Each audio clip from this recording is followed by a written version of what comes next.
첫째는 오늘 14장 8절에 보시면은 우리가 살아도 주를 위하여 살고 죽어도 주를 위하여 죽나니 그러므로 사나 죽으나 우리가 주의 것이다 이렇게 말씀합니다.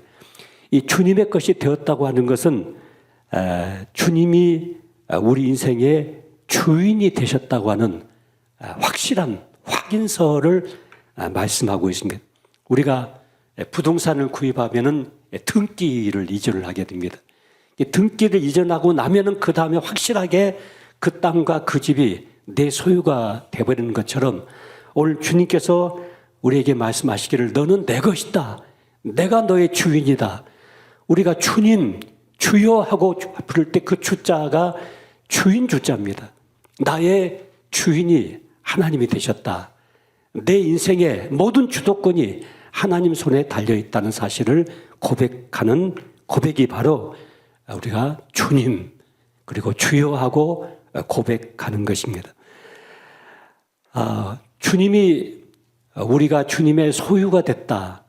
소유권이 주님에게 있다고 하는 것은 우리 예수 믿기 이전에는 우리 소유권이 전체 세상에 있었습니다.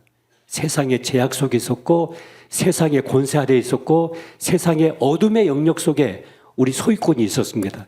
그런데 우리가 예수를 믿고 난 다음에 이 소유권이 이동을 해버리게 됩니다. 주님에게 소유권이 완전히 넘어가게 됩니다.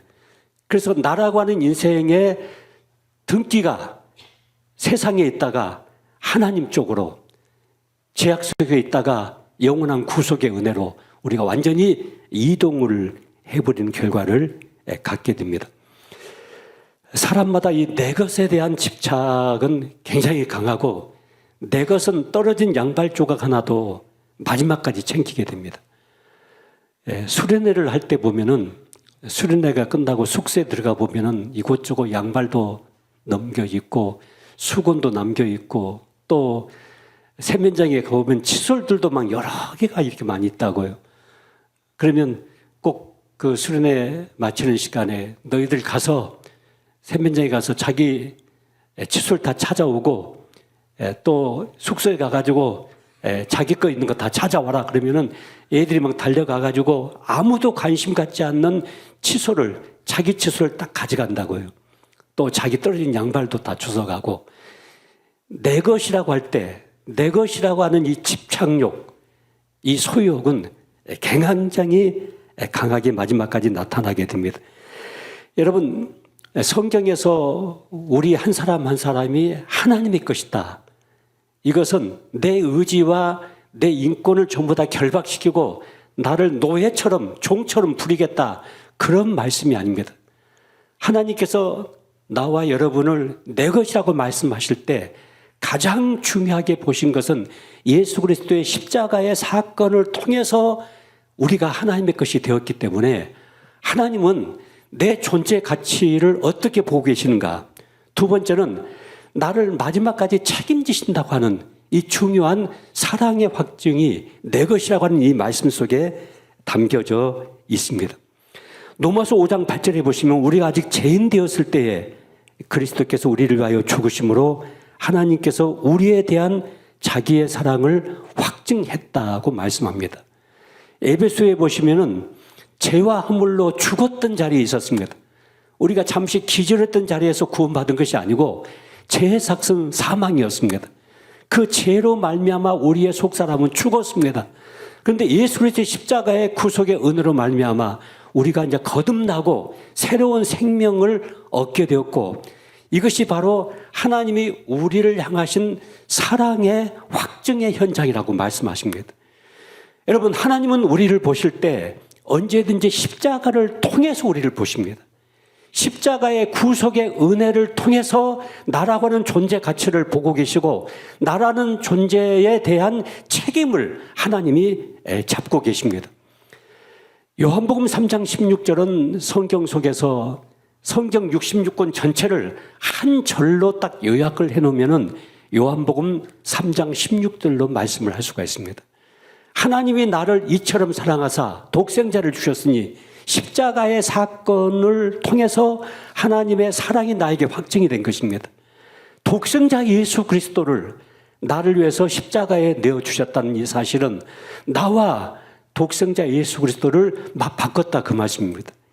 하나님이 나를 이처럼 사랑하사 독생자와 나를 바꾸셨다.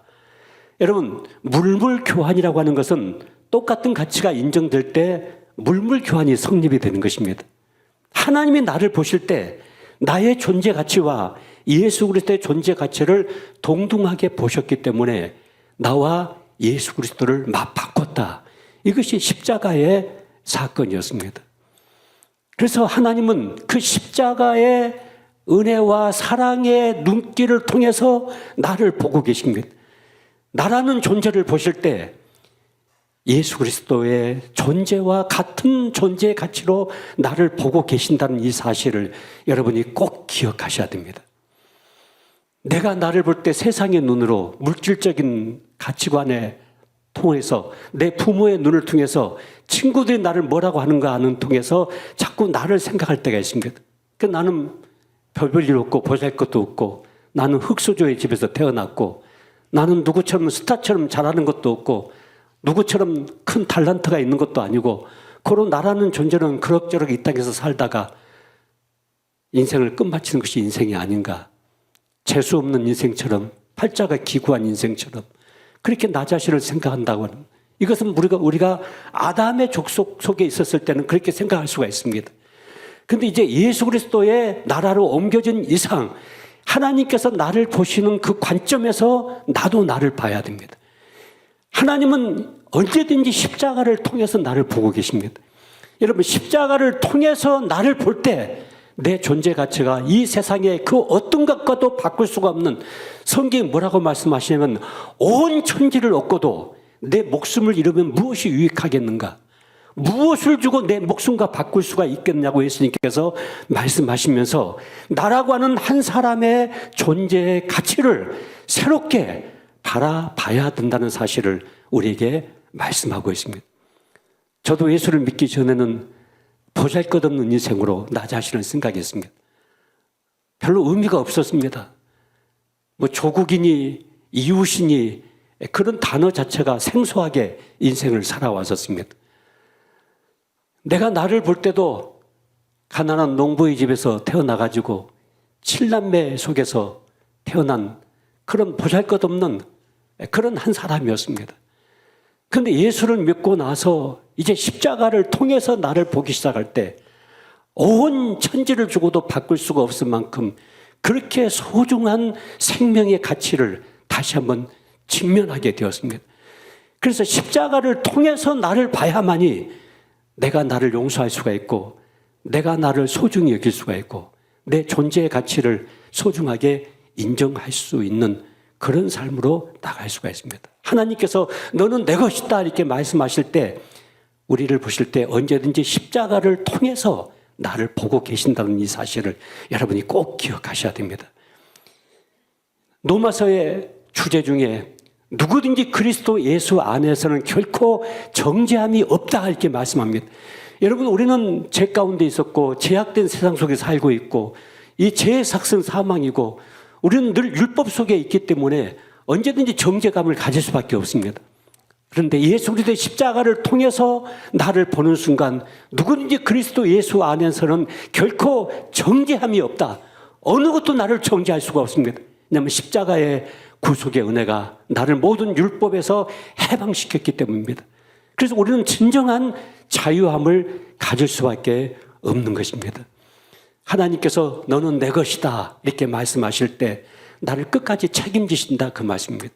여러분, 예수님이 십자가에 죽으셨다고 하는 것은 나를 끝까지 책임진다고 하는 하나님의 사랑을 확증했던 중요한 자리였습니다. 마지막까지 내가 너를 책임지겠다.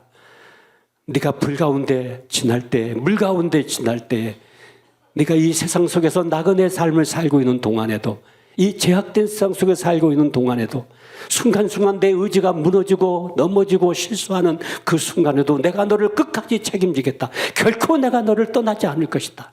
결코 내가 너를 버리지 아니할 것이다. 결코 내가 너를 포기하지 않을 것이다. 내가 끝까지 너를 책임질 것이다.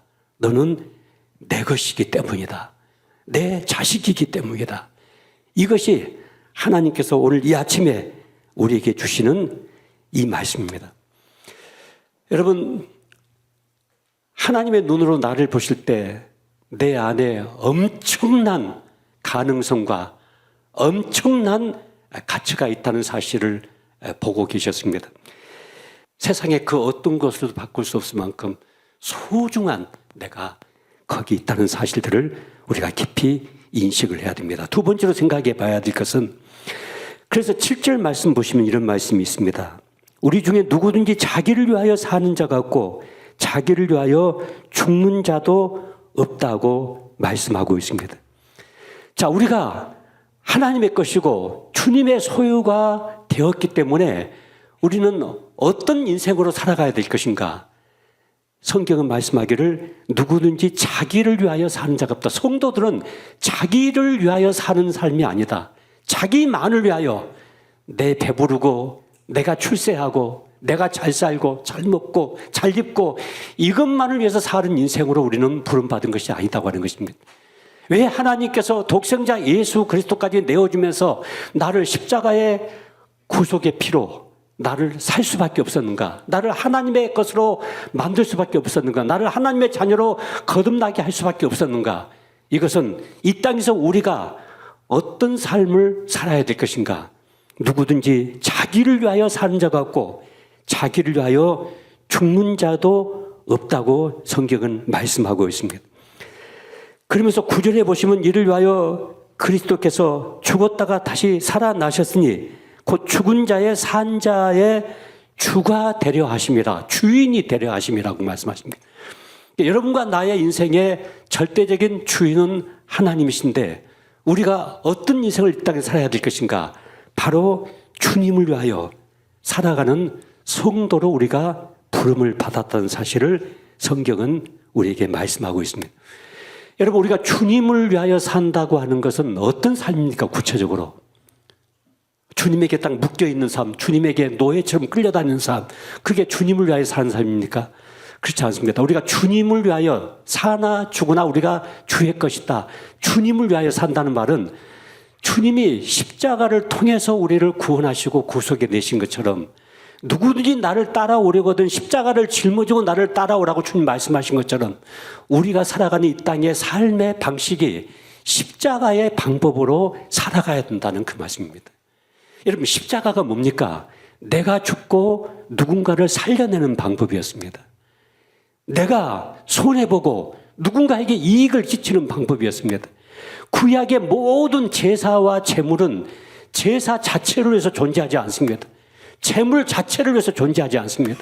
그 제물이 드려짐으로 말미암아 제3자에게 나타나 어떤 결과를 위해서, 내가 제사를 드림으로 나타날 3자에게 나타날 어떤 결과를 위해서 그 제사와 제물이 필요했던 것처럼 여러분과 나의 삶이 십자가의 은혜로 구속함을 받았고 우리가 하나님의 소유가 됐다고 하는 것은 우리가 이 땅을 살아가는 삶의 방식과 삶의 내용이 십자가의 방법으로 살아가야 된다고 하는 것입니다.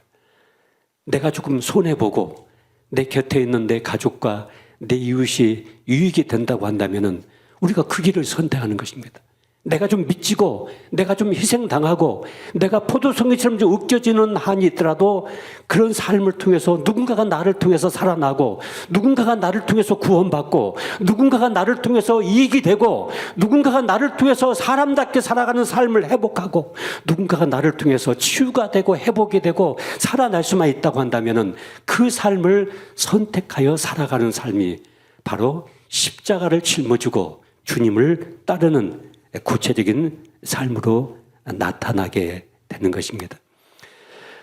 여러분, 이 세상의 모든 물질은요, 사실 자기를 위해서 존재하지 않습니다. 자기를 위해서 존재할 때 그 물질은 가치가 없습니다. 의미가 없습니다. 여러분, 아주 소박하게 생각해 보세요. 이 마이크가요, 이 마이크 자기를 위해서 마이크가 존재한다고 할 때 무슨 의미가 있겠습니까? 이 마이크는 마이크를 통해서 사람들에게 유익이 되는 메시지가 전달되고 언어가 전달되기 때문에 마이크가 의미가 있고 가치가 있는 것이지 마이크가 마이크 자체를 위해서 존재한다고 할 때 아무런 의미가 없다고 하는 것입니다. 여러분, 옷 한 벌도 그렇잖아요. 이 옷이 옷을 위해서 존재한다고 생각해 보십시오. 의미가 없습니다. 근데 이 옷이 사람 몸에 입혀져 가지고 사람이 인격이 되고 이 옷이 사람을 위해서 쓰여지게 될 때 비로소 이 옷은 옷으로서의 가치가 드러나게 되는 거잖아요. 여러분 앉아 계신 의자도 마찬가지죠. 의자가 의자를 위해서 존재하는 거 아니잖아요. 이 의자가 사람을 위해서 존재하다 보니까 의자가 의자라서 가치가 있는 거 아닙니까? 여러분 모든 음식물도 마찬가지잖아요. 음식물이 그 음식 자체에 의미가 있는 것이 아니고 그 음식이 사람 몸에 들어와서 피가 되고 살이 되기 때문에 음식이 소중하고 가치가 있는 것 아닙니까? 여러분 우리의 존재가 나의 욕심을 위해서 나의 소유를 위해서 내가 배부르고 내가 따뜻하고 내가 잘 먹고 잘 살기 위해서 나만을 위해서 존재한다 할 때 그 인생은 의미가 없는 인생이에요. 그런데 나라는 존재가 주님을 위해서 존재하게 될 때, 내 이웃을 위해서 존재하게 될 때 비로소 나의 존재의 가치와 의미가 소중하게 꽃피어나게 된다고 하는 것입니다. 1997년에 미국의 경제문화잡지인 웨스에서 미국의 상위 1% 해당되는 사람들을 대상으로 아주 흥미로운 조사를 하나 한 것이 있습니다. 그것은 돈으로 사기 힘든 것들을 만약에 제시했을 때 당신은 얼마 정도의 돈을 주고 그것을 살 수가 있겠는가? 그 질문 중에 만약에 천국을 돈으로 산다고 한다면 당신은 얼마 정도까지 돈을 지불할 용의가 있는가? 이걸 물었습니다. 근데 평균적으로 우리 한국 돈 한 10억 정도를 제시했다고 합니다. 내가 10억을 줘가지고 천국을 살 수 있다면 내가 10억 정도는 투자할 용의가 있다. 그렇게 고백을 했다고 합니다. 여러분 천국을 10억 주고 살 수가 있습니까? 이 성도의 신분을 10억 주고 살 수가 있습니까? 100억 주고 살 수가 있습니까? 1000억 주고 살 수가 있습니까? 여러분 이 세상의 모든 물질을 다 동원해도 나라고 하는 생명을 구원해낼 수가 없기 때문에 나라고 하는 영혼을 구원해낼 수가 없기 때문에 하나님이 독생자 예수 그리스도를 이 땅에 보내셔서 나를 구속해 주신 이 은혜가 오늘 기독교의 복음의 핵심 사건 아닙니까? 이런 은혜를 우리가 입었다고 한다면 내가 어떻게 살아야 될 것인가?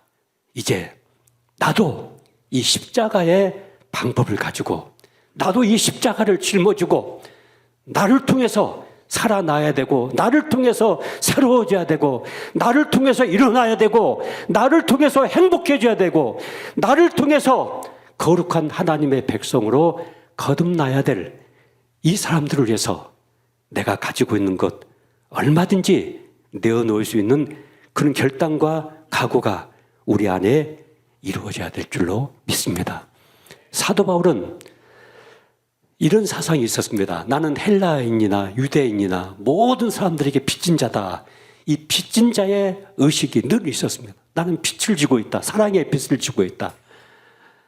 제가 이 구정 설날이 되면은 무슨 생각이 딱 떠오르냐면은 저희 어머니가 떡을 많이 하셨어요.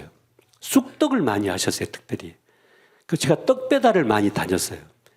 저희 어머니는 떡을 하실 때 이 떡은 우리가 먹을 떡, 이 떡은 동네 사람들에게 나눠줄 떡, 이 두 가지로 꼭 떡을 하셨어요. 그래서 그 떡을 가지고 제가 이제 집집마다 다니면서 떡을 이렇게 배달했던 기억들이 많이 이렇게 일어나곤 합니다.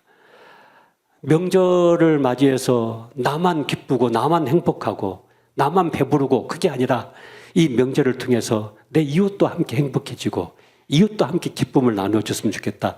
그런 어머니가 뭐 그렇게 깊은 신앙을 갖고 있었던 그런 시절은 아니었는데도 불구하고 그렇게 어머니가 하셨던 것이 기억이 있습니다.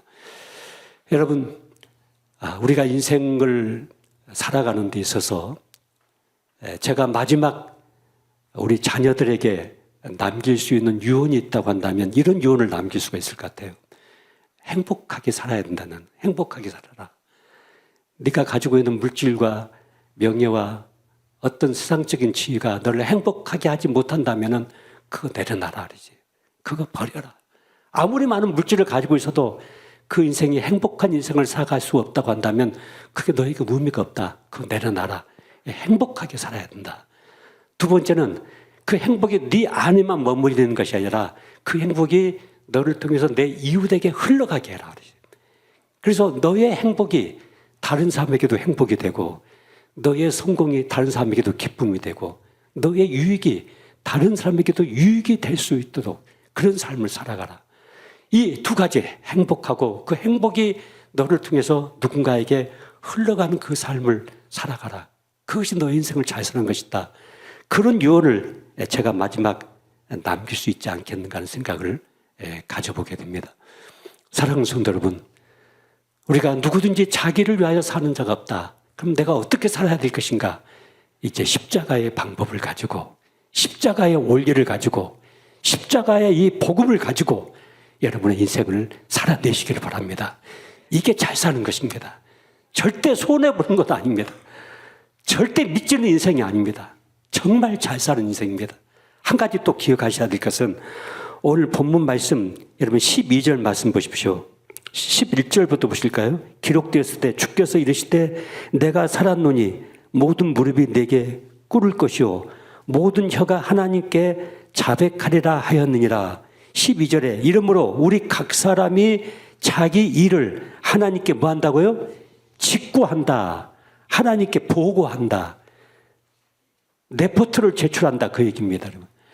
여러분, 사람들은 이렇게 생각하죠. 빈손으로 왔기 때문에 다 우리 빈손으로 돌아간다. 우리가 이 세상을 따를 때는 아무것도 가지고 가지 않는다. 여러분, 거짓말입니다. 절대 빈손으로 가지 않습니다. 우리는 이 세상에서 주님을 위해서 그리고 내 이웃을 위해서 살았던 그 모든 삶을 우리가 손에 가지고 주님 앞에 가게 될 것입니다. 절대 우리가 빈손 들고 가지 않습니다. 여러분, 예수님께서 말씀하시기를 지극히 작은 소자 하나에게 냉수 한 그릇 대접하는 것도 내가 결탄코 그 상을 잃지 않겠다 이렇게 말씀하십니다. 우리가 주님을 위해서 살았던 그 모든 삶, 그리고 내 이웃을 위해서 살았던 그 모든 삶들이 다 없어지는 것이 아니고 그것 가지고 우리는 마지막 우리의 본향으로 돌아가게 될 것입니다. 그래서 성경은 말씀하시기를 그러므로 우리 각 사람이 자기 일을 하나님께 직구하리라. 요한계시록 보면은 우리가 마지막 심판대 앞에 서서 마지막 하나님 앞에서 심판을 받게 된다고 말씀하십니다. 그리고 생명의 면류관을 받는 사람도 있고 영원한 사망의 면류관을 받는 사람들이 있다. 여러분과 나를 위해서 영원한 생명의 면류관이 준비되어 있고 영원한 우리의 돌아가야 될 본향이 예비되어 있는데 우리가 이 세상을 떠날 때 결코 빈손으로 가는 것이 아니고 우리가 주님 안에서 성숙되어 있는 인격, 우리가 성장했던 우리의 속사람, 그리고 이 땅에서 하나님의 영광을 위해서 내 이웃의 영광을 위해서 살아왔던 그 모든 삶이 우리의 마지막 하나님 앞에 가지고 가야 될 재산 목록이 되어서 그것을 안고 우리는 주님 앞에 가게 될 것입니다. 들어가게 될 것입니다. 절대로 빈손 들고 가는 인생이 아닙니다. 여러분, 풍성하게 살아내셔야 됩니다. 그리고 주님의 이 은혜와 복음의 능력은 우리에게 모든 죄를 전부 다 가로막고 모든 죄를 깨끗하게 만들어버리고 모든 심판에서 모든 저주에서 벗어나는 이 자유함을 우리에게 주셨는데 이 은혜를 가지고 나는 하나님의 소유다. 내 인생의 소유권은 하나님에게 있다. 하나님이 내 인생을 책임지실 것이다. 마지막까지 붙잡고 계실 것이다. 그 하나님이 나에게 말씀하시기를 결코 내가 너를 떠나지 않을 것이다. 결코 내가 너를 버리지 않을 것이다. 그러면서 마태복음 28장에 보시면 세상 끝날까지 여러분과 내 인생이 이 땅에서 마지막 때는 그 세상 끝날까지 항상 내 곁에 나와 함께 하시겠다고 주님은 약속하시면서 우리가 이 땅에서 주님을 위해서 살아왔던 그 모든 삶의 내용들을 영원한 천국의 보물로 쌓아두겠다고 약속하고 계십니다. 사랑하는 성도 여러분, 어차피 인생은 한 번 사는 것입니다. 그리고 하나님 우리를 부르시면 오늘 밤이라도 이 세상을 떠날 수밖에 없습니다. 그런데 그 떠날 때 우리가 주님 앞에 들고 가야 될 것들이 있어야 됩니다. 그것이 무엇입니까?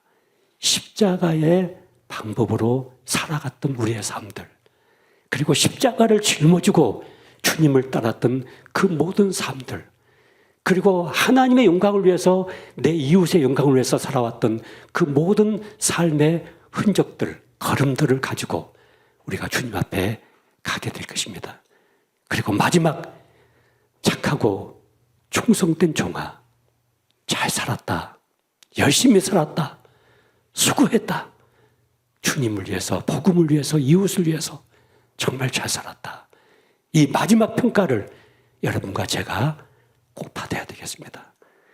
그 삶을 향해서 우리가 금년 한 해 동안도 주님 안에서 믿음으로 최선을 다하는 복된 성도들이 되시기를 주의 이름으로 축원합니다.